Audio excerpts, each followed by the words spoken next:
Welcome back to the Karen Cave. Just recently I shared a really good fall recipe with you called the spiced apple rings. Well, today I'm going to talk to you about dehydrating some apples and what that takes. So I'm going in the complete other direction from canning and baking and cooking. But these apples make such a great treat to have as a snack. You can put cinnamon on them, you can put nutmeg on them. Just all different types of things, but it's all about dehydrating and taking the time to do that. So dehydration is basically taking the moisture and the water out of your fruits and vegetables and then being able just to put those in an airtight container, keeping them in a cool, dry place, and being able to use them later for cooking, baking, whatever you want to do. But I thought I'd start with the apples since fall is just around the corner and I love fall. I've got the apple cider press that I use to make my tomato soup. So we're going to be talking a little bit about apples going forward.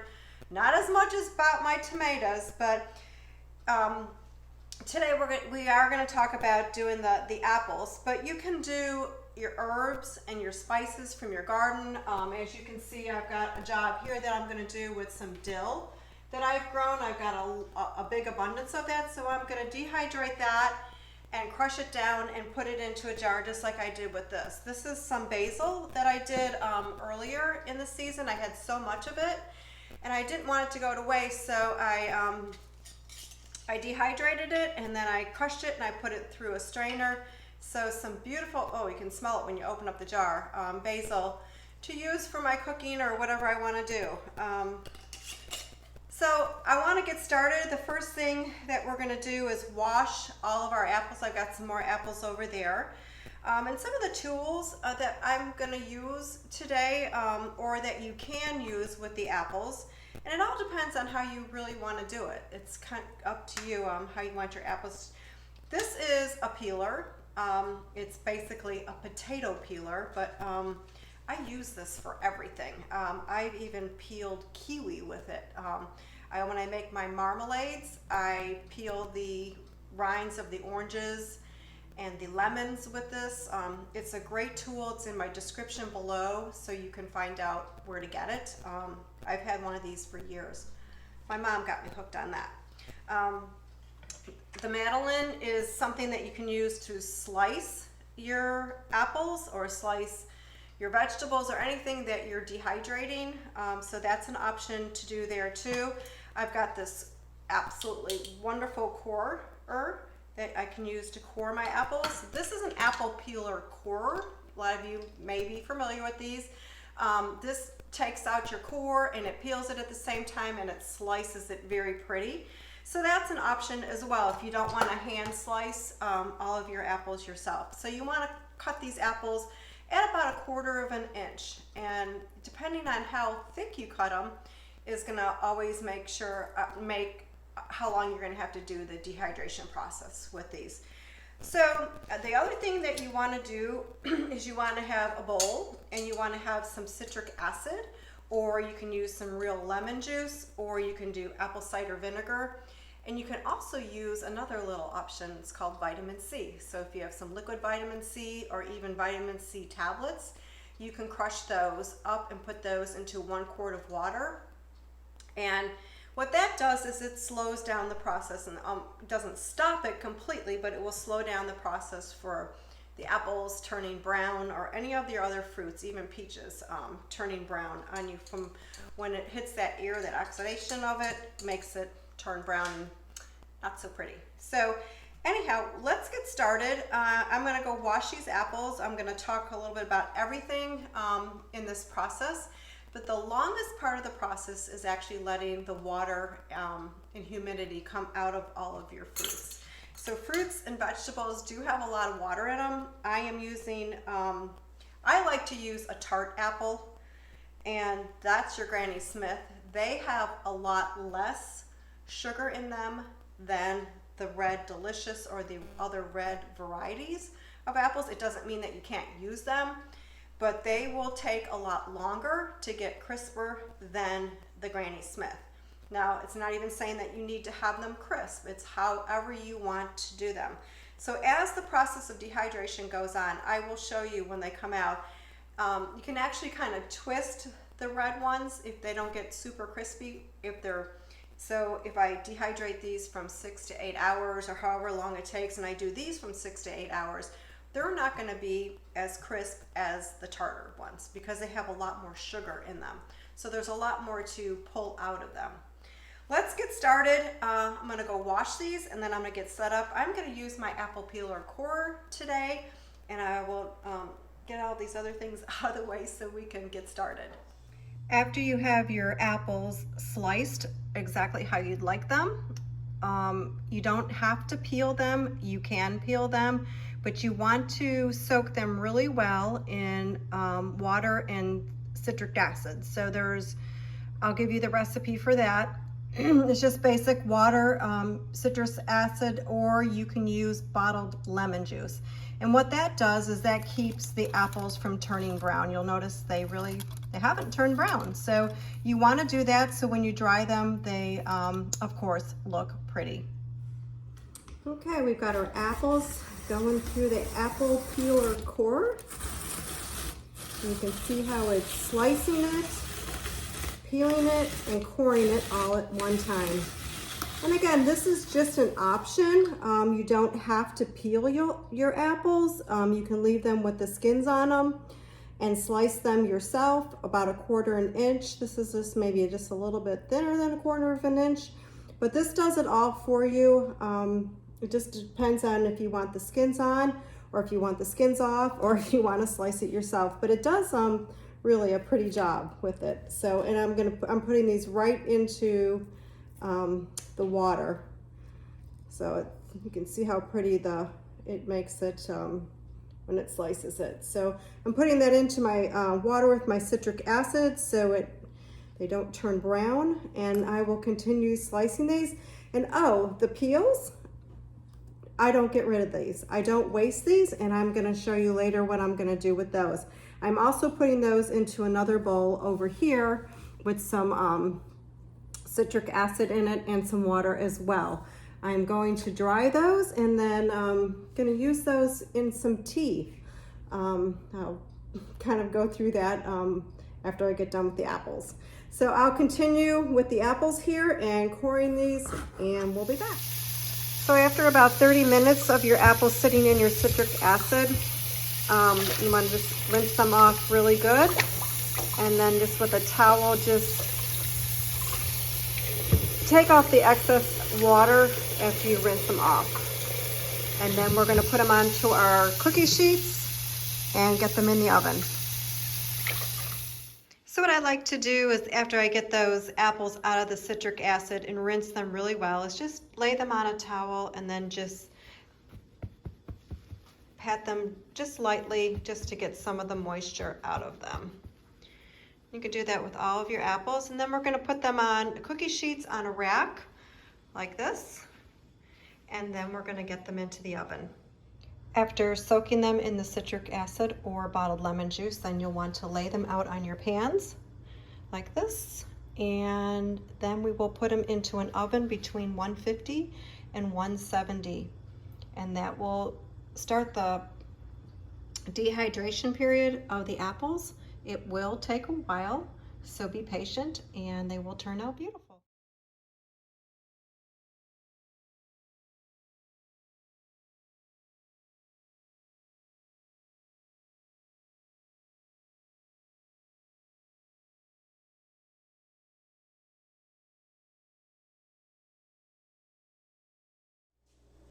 While the apples are dehydrating, which will take several hours, I thought I'd take a few minutes just to talk about different methods that are used and a couple of tips from those. This is an electric dehydrator, and these are the most efficient ways to go ahead and dehydrate your foods, your herbs, your vegetables. It is the most efficient way cost-wise to do dehydration. But today I'm using my gas stove, and that is another method. It's not the highly rated efficient way to do it. But one of the things about the chamber stove, which most stoves don't do today, is I can bring this stove up to a temperature of 150. and I am actually dehydrating the apples in this at 135, and I can put the apples in there at about 140. When I open up the door, it brings down the temperature to 135. And because of the insulation in the old stoves, which I'm lucky to have this stove, that temperature of 135 will hold in there for several hours. So if it drops, what I have to do is just light my stove up and bring it back up and close the door, and it'll still hold that temperature. So it's almost like having my own dehydrator right here in this gas stove. Electric stoves are good to use, but again, you're going to have to run that for several hours versus some of the efficient dehydrators that are out there today. Convection stoves you need to be careful of. Convection stoves will cook, but they will not remove the moisture. So that would take probably super long for you to do a lot of dehydration with bigger batches. Again, I'm going to go back and refer back to my book here, the blue book, the Ball Blue Book for preserving. This is the bigger book other than my other book. This is the one with all the recipes in it. But there's a great section on here called Good Things to Know About Dehydrating, and it gives you all the methods just that like I've just talked about, and it also gives you the tips and tricks for building your own. It doesn't give any recommendations on what models or anything like that. I can put some of those down in my description for you. But it does go through and talk about different temperatures that you need to use for fruits and vegetables.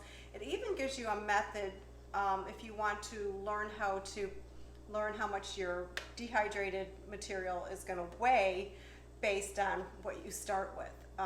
Here's an example. Apples have 84% of their mass is water. So there is a calculation and an algorithm, a formula, that if you plug that into how many pounds you have, you can figure out how much dehydration, how much that poundage is going to take out of there. I can also put that down in my description. It's kind of fun, but there's some recipes that will say you need so many pounds of dehydrated apples, or you need so many pounds of dehydrated carrots. So this is a method that you can figure out that if you're going to dehydrate 10 pounds of carrots, what you're going to have left over.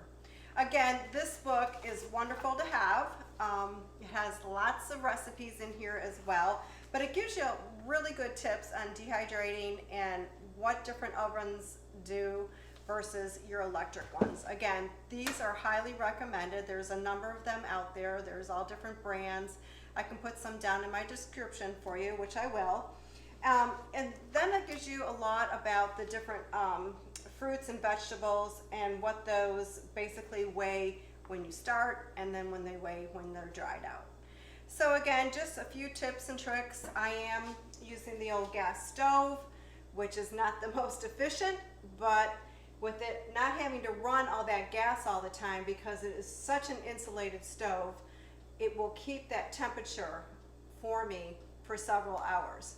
So we'll be back when the apples come out, and I hope these tips have helped you. If not, you can always look for this book and also do some research online. Well, after about 10.5 hours of slowly dehydrating these apples in my gas stove, we've got some beautiful dehydrated apples coming out. These have the skins on them. Again, you don't have to leave the skins on them. You can peel them. The same, here's the green ones. And again, I talked about the difference in the tart ones versus the red ones, the sweeter ones. Those have a lot more sugar in them than these do. So these are going to be a little bit not as, you can see these, you can twist them a little bit. Those still, because of the amount of water and sugar in them, versus something like this that is just a little bit stiffer. So it all depends on what you're looking for and what you want to do with your apples. The first batch that I did with the apples with, I took them, and I love doing this in the fall, is taking them and I just put them on a string like this. They're really pretty. You can get something that will hold them in here, and you can hang them in your house. You can put some different types of herbs in between this to make it really pretty.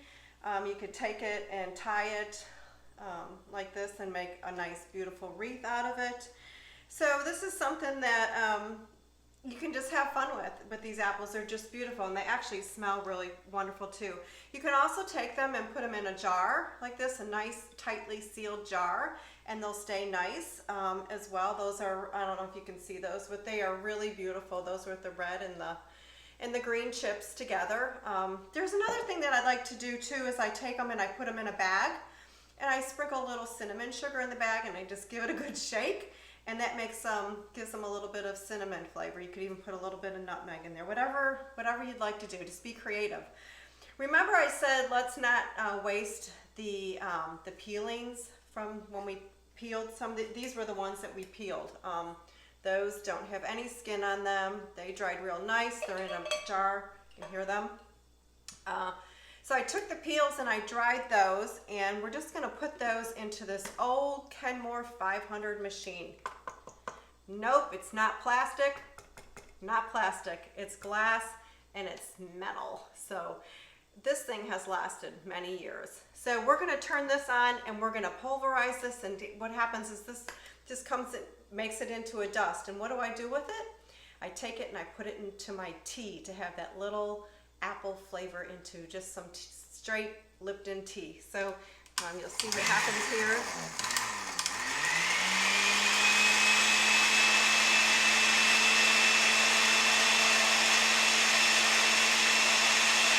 Give it a good pulverization.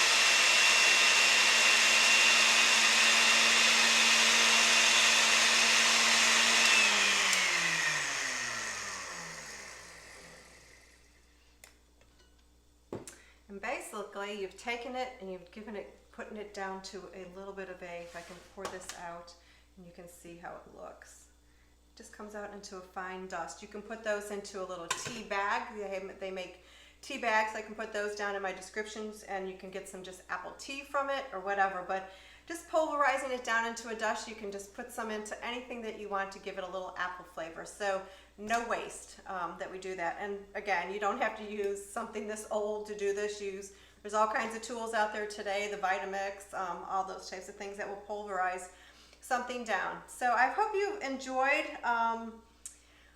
listening to something different than canning, but dehydrating is really fun. It just takes a lot longer. Again, these were done at 135 degrees. It was done in a gas stove.